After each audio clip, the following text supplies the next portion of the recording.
Yang mau gue ceritain ini dari sekolah daerah Cililitan, SMA negeri juga.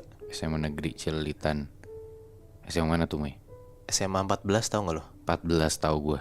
Nah, kejadian ini nih dialamin sama temen gue sendiri namanya Aisyah. Aisyah. Sekitar tahun 2012-an lah. 2012, oke. Nah, waktu itu Aisyah tuh masih kelas 2 SMA, Bi. Dan dia Oke. tuh anggota OSIS. Oh, Nah, kejadiannya waktu itu lagi mau LDKS, kayak pelantikan OSIS-OSIS baru gitu loh. iya Nah, iya. bertepatan sama Aisyah jadi panitia LDKS-nya. Iya. Nah, LDKS-nya itu bukan di luar sekolah, jadi emang di SMA 14-nya. Heeh. Nah, kejadiannya di hari pertama LDKS itu tuh sekitar jam 4-an lah gitu kan. Nah, orang-orang itu pada ngumpul di bawah karena acaranya tuh di lapangan sekolah. Oke, ini sore-sore berarti ya? Iya, sore-sore. Nah, Aisyah itu panitia yang harus standby di ruang OSIS Oke. gitu.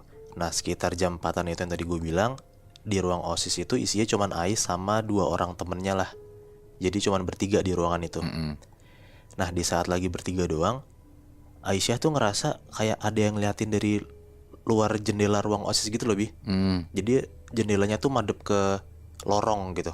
Kalau orang kelasnya ya? Bukan keluar gedung gitu. Oke oke. Nah, jadi posisinya tuh jendelanya tuh di kanannya Aisyah gitu loh. Nah, dan Aisyah tuh ngelihat dari ekor matanya kalau ternyata ada yang ngintip dari ujung jendela. Nah, pas Ais nengok, bener ada yang ngeliatin dari pojok jendela itu. Ada yang ngeliatin cewek, Bi.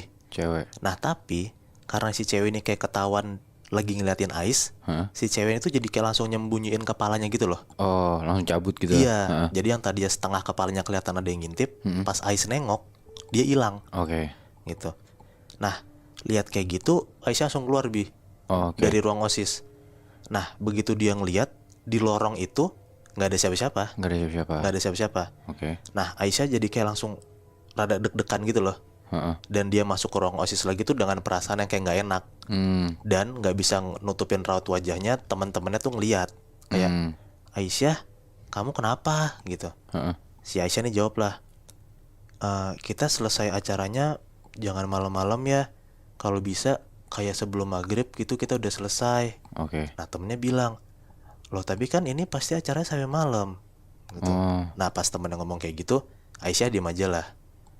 Nah, udah sekitar jam 5-an, Aisyah sama teman-temannya yang bertiga di ruang OSIS itu turun ke bawah ke lapangan buat gabung sama teman-teman OSIS yang lain. Iya, ke acara gitu kan? Iya.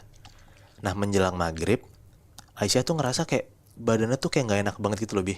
Pundaknya tuh jadi kayak berat, dan di situ tuh Aisyah ngerasa kayak mual, pusing gitu loh. Pokoknya badannya tuh ngerasa nggak enak banget lah. Nah, ada salah satu temennya Aisyah namanya Danang, ngeliat Aisyah tuh lagi kayak gelisah gitu. Ditanyalah sama Danang, Aisyah lo kenapa gitu. Aisyah jawab, Danang, boleh nggak kalau misalnya gue pulang duluan gitu. Danang bilang, oh lo mau istirahat aja, yaudah nggak apa-apa, tapi gue anterin pulang ya gitu. Iya, ya udah nggak apa-apa gitu. Dianterin lah pulang sama Danang. Aisyah nyampe rumah, nyampe kamar, dia tuh langsung mau nyoba tidur gitu. Karena kan badannya udah nggak enak kan. Nggak lama dari dia mau nyoba tidur, dia tuh ngerasa kayak sesak nafas gitu loh, Bi. Oke, ini dia lagi tiduran Lagi nih? tidur, lagi nyoba tidur baru merem gitu lah. Iya. Dia ngerasa sesak nafas, dia ngerasa kayak badannya tuh berat gitu. Gitu. Dan pas Aisyah melek, kenapa badannya berat? Ternyata ada sosok kuntilanak duduk di atas badan Aisyah. Dan si sosok kuntilanak ini senyumin Aisyah kayak gitu. Anjing.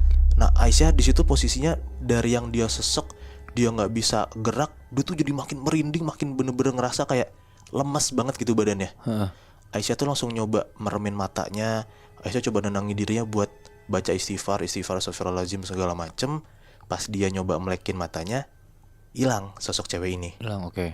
Gitu. Nah, setelah si sosok cewek ini hilang, Aisyah tuh jadi kayak bengong gitu loh, kayak mikir, apa cewek yang nindihin gue itu adalah sosok cewek yang ngintipin gue tadi di ruang OSIS. Yang sore-sore itu ya? Iya, Aisyah tuh tapi masih nerka-nerka sendiri gitu loh, Bi. Gitu, udah lewat malam itu, udah tuh dia udah ngerasa rada tenangan, dia coba tidur lagi lah. Udah, dia tidur. Nah, LDKS itu kan gak cuma sehari kan, ada 2 hari.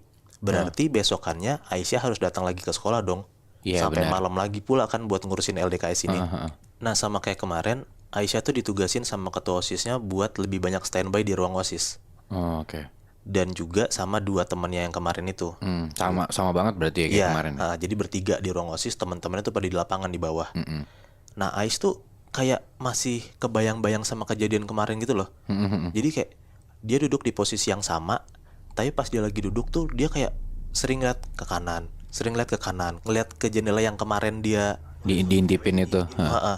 Di Parno Iya, gitu kan dia jadi kan. itu rada-rada parno gitu lah. Heeh. Nah, di situ tuh posisinya sebelum maghrib sekitar jam setengah enaman, dan lagi hening banget gitu loh. Iya, iya. Bertiga tuh di lantai 3, cuma bertiga doang, nggak ada siapa-siapa lagi. Nah tiba-tiba mereka tuh denger kalau misalnya tuh di ujung lorong lantai 3 kayak ada suara cewek teriak, Bangsat. kayak kenceng banget gitu, kayak cewek teriak yang gitu. Heeh. Nah di situ tuh mereka bertiga panik lah, Heeh. karena sumber suara itu bener-bener di lantai 3, lantainya mereka gitu kan. Temennya Aisyah nih ngomong, kalian pada denger nggak gitu. Ada salah satu nyaut, iya gue denger lagi. Bilang lagi nanya ke Aisyah, Aisyah lu denger nggak? Aisyah jawab, iya aku denger gitu kata Aisyah. Nah kedua temennya ini langsung kayak bangun dari ruang OSIS, langsung bilang kayak, gue ngecek dulu bentar ya gitu. Iya kata Aisyah. Mereka berdua ngelirik dari pintu ruang OSIS, dia ngelirik kayak nggak ada siapa-siapa. Di lorong itu nggak ada Di lorong siapa-siapa. itu nggak ada Oke. siapa-siapa. Mereka berdua nanya lagi lah ke Aisyah, Aisyah kita berdua mau ngecek deh keluar, takutnya ada teman kita yang kenapa-napa. Heeh. Kamu mau ikut nggak? Nah karena Aisyah tuh ngerasa kayak ini kayak bukan orang deh gitu, karena kan dia parno banget bisa sama kejadian Iya, kemarin kan. Dia trauma tuh. Iya dia trauma banget. Jadi Aisyah memutuskan untuk sendirian aja di ruang OSIS. Oh, oke. Aisyah jawab lah kayak, aku di ruang OSIS aja sendiri nggak apa-apa gitu. Terus temennya bilang, ya udah kita turun dulu ya gitu, bentar aja kok. Iya kata Aisyah. Udah di situ kan posisinya Aisyah sendirian kan di lantai 3. Iya. Dan yang katanya temennya bilang itu cuman sebentar, tapi ternyata sampai 20 menit temennya nggak balik-balik ke ruang OSIS. Anjrit. Nah di situ tuh yang tadinya Aisyah tuh nggak mau ikut karena ketakutan, tapi posisinya Aisyah sendirian sekarang dan malah lebih nakutin gitu loh. Bener banget. Heeh. Nah abis itu Aisyah tuh kayak beraniin diri buat keluar ruang OSIS buat nyamper teman-temannya. Heeh. Nah waktu pas Ais tuh jalan di lorong, dari belakang Ais tuh denger kayak ada cewek manggil-manggil nama dia gitu. Aduh. Kayak Aisyah, Aduh.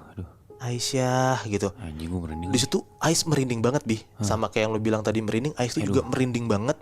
Dan di situ tuh Ais tahu kalau misalnya tuh sumber suara yang manggil nama dia tuh dari belakang dia gitu loh. Nah kasaran itu kalau misalnya dia nengok tuh dia akan tahu sosok yang nyebut-nyebut nama dia tuh bentukannya kayak gimana gitu loh Bi. Heeh. Nah di situ tuh Aisyah tuh diem aja, tapi suaranya tuh nggak berhenti manggil-manggil nama dia mulu, manggil-manggil nama dia mulu. Kebayang lagi mu ya, anjing. Nah kan jadi di situ tuh Aisyah berusaha untuk tenang gitu. Aisyah berusaha untuk tenang dan dia ngeberaniin diri buat nengok ke belakang. Bangsat.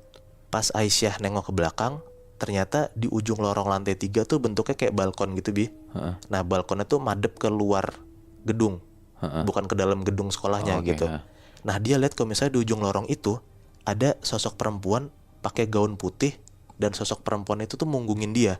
Heeh. Jadi sosok perempuannya tuh madep keluar gedung Iya, gitu. Kebayangan loh. Kebayang. Nah di situ tuh Aisyah ngeberanin diri buat ngedeketin si sosok cewek ini. Aduh, anjing. Nah nggak tahu ya, mungkin karena Aisyah tuh orang baik banget, dia tuh jadi kayak mau ngecek dan mencoba untuk berkomunikasi sama si sosok cewek ini Bi. Bangsat. Terus?